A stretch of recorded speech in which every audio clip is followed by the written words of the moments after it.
Brad, they hit you with some deep stuff, maybe in the second quarter there. What was that an adjustment on their part? And was that disappointing for your secondary that played so well in the spring? Yeah, I mean, you never want the ball to go over your head. I mean, this game's about explosive plays. Um, you know, essentially the last 2 minutes there of the second quarter. Uh, hey, listen, you got to get the ball down. Especially the most disappointing one was the first play.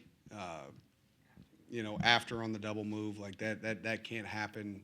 There's only 44 seconds. You got to play the ball in front of you at the end of the half. So, but you know what it is? It's good learning. It's good teaching for young corners, and so they'll learn. Okay, listen, you got to touch the hot stove, and you're gonna look in the you're going to look on the film and say, okay, this doesn't make sense from a football IQ standpoint. There's so much. It's not just about learning defense. It's about learning situations, and we try to put them in unique situations all through spring. You only have up to this game, right? You have 14 practices and then a 15th on the spring game, so you can only do so much. You're trying to get everything jammed in. So it's nice that some of those situations showed up, and then some situations that we have practiced, and you can say, look, when we said like it's rare for this situation to show up, but you need to be prepared for it. And all of a sudden, look, it showed up in the spring game that fast. Now, we could go through an entire season and not see, a certain scenario that we had at the end of the first half. But so it's good that they get that. It's not good that we gave it up. I thought they had played well, really well, sort of up to that point. But I thought they dialed in. We talked. They settled down at halftime. Obviously, we don't go into the locker room, but over on the sideline, hey, listen, let's just come back out. Let's play. And proud of their effort. I liked the enthusiasm throughout, from top to bottom. And then how big are the interceptions? I mean, you've talked about taking away the ball and obviously getting. Yeah, so explosives and turnovers, those are huge dictators of games. And, if you can win the turnover battle, if you can win the explosive play battle, obviously we want them on offense, so that's good for us as a team, bad for us as a defense. And so you're always, when you play a spring game, you're always going to be zero because someone had a big one and someone didn't. But you want to be plus in those categories. The turnovers were awesome to get our hands on balls. There were times during spring that we had opportunities and we dropped them, and we focused. Hey, listen, those are missed opportunities to change a game. And guys had opportunities today. I thought DJ's pick there was an incredible play. On an RPO glance to be able to make that play was really special. So, but proud of all the guys. I thought the front did a nice job. They were running the ball a little bit there, and so we had to firm up. I thought the guys played strong. I thought the linebackers pulled their pins. You saw guys take steps in this game. I thought, a guy like Ty Jackson, from where he started, in practice one to where he finished. I thought this week by far, has been the best week of stacked practices he's had, even through off-season workouts. Like the number of days that he stacked this week, just really proud of him. And I think the game's slowing down a little bit. We're going to need him, and we're going to need all these guys.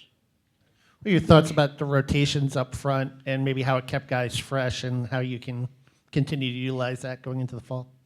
Yeah, that's going to be key. I mean, when it comes to the trenches, in this league, especially now going to 9 games, like you're going to have depth up front, and we're going to have to continue to build that. It's not just about, hey, being 2 deep at each position. You need to be 2.5, 3 deep up front because it's going to wear on you. And, bodies are going to get injured. Guys are going to,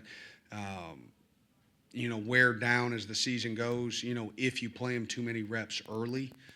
So if we can keep guys fresh, we can hopefully, have a chance to be dominant up front. Was the pressure on the quarterback where you wanted it? I think it was about 4 sacks, or how do you view that? Yeah, we did a lot of just 4-man front stuff today, because I want to see who can just win a rush without it being sort of manipulated. And, yeah, I thought at times we did a nice job.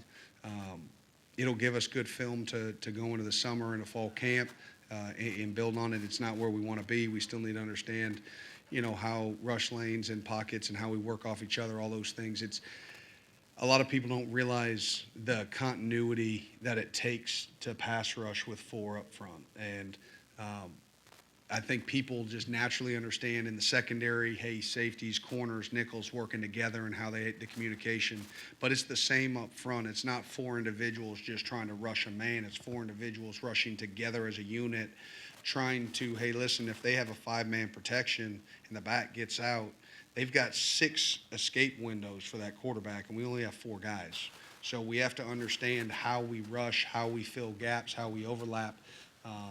And so that's a work in progress.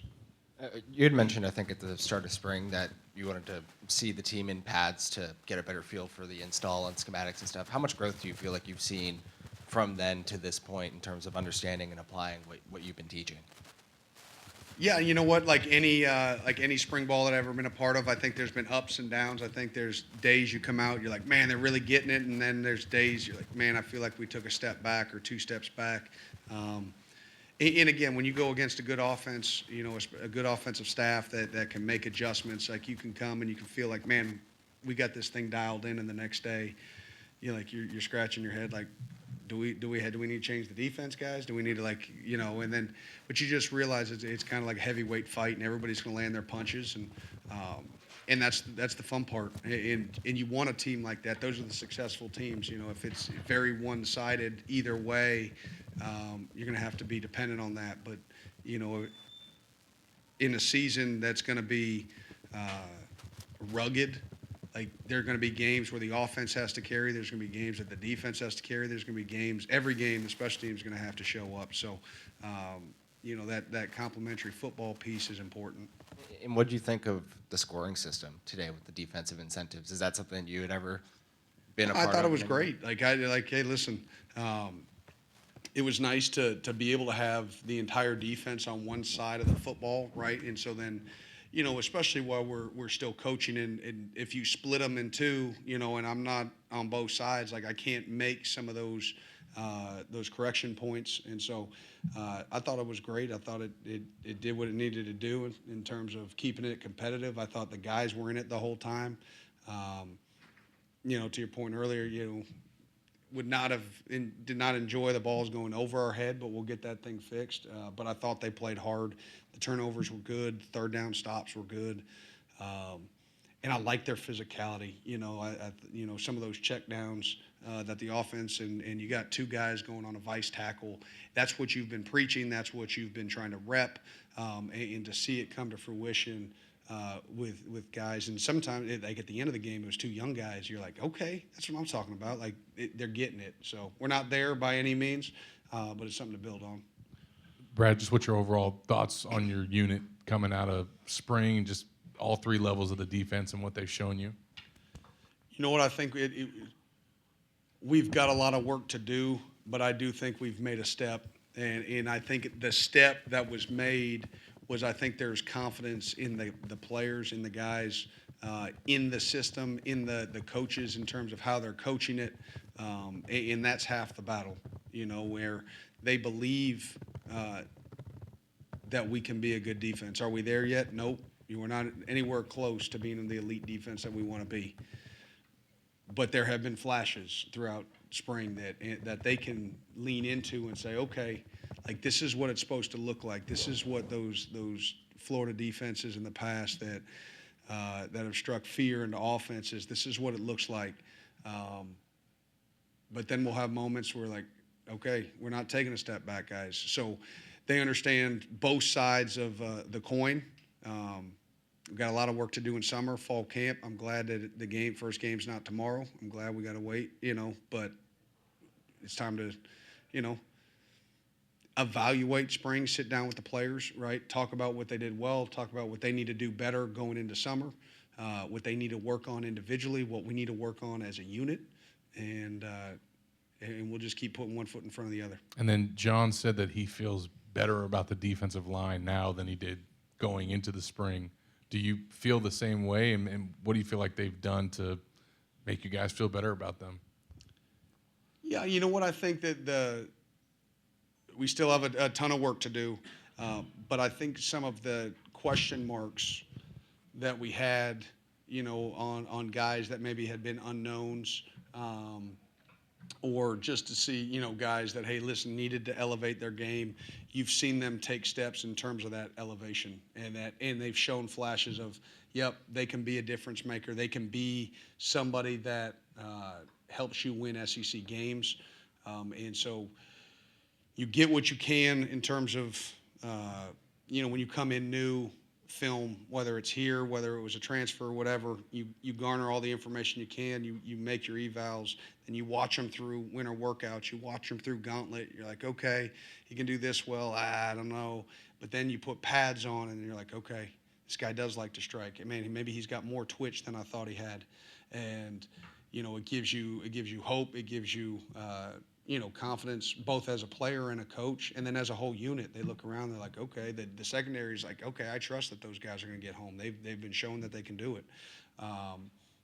But we're by no means anywhere close to where we need to be elite in this league. Thank you, Coach. Thank you.